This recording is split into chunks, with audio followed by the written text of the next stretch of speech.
एकीकडे राज्यात ओबीसीमधून मराठा समाजाला आरक्षणाची मागणीसाठी मनोज जरांगे पाटील यांनी 20 जुलैपासून उपोषणाला बसले आहे. तर दुसरीकडे आता वंचित बहुजन आघाडीचे अध्यक्ष प्रकाश आंबेडकर यांनी देखील ओबीसी आरक्षण बचाव यात्रेची तयारी सुरू केली आहे.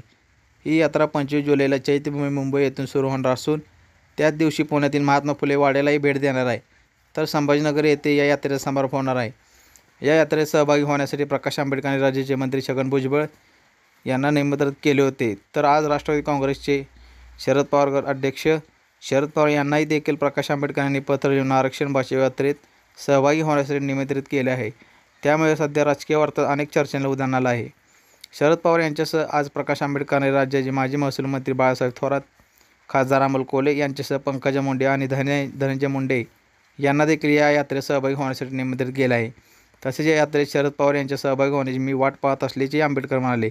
त्यामुळे आता 25 जुलैपासून सुरू होणाऱ्या आरक्षण बचाव यात्रेमध्ये शरद पवार यांच्यासह मंत्री छगन भुजबळ सहभागी होणार का, याकडे सर्वांचे लक्ष लागून राहिले आहे. प्रकाश आंबेडकरांनी दिलेल्या माहितीनुसार 25 जुलैला चैत्यभूमी मुंबई येथून आरक्षण बचाव यात्रा सुरू होणार आहे. 25 जुलैलाच ही यात्रा पुण्यातील महात्मा फुले वाड्याला भेट देणार.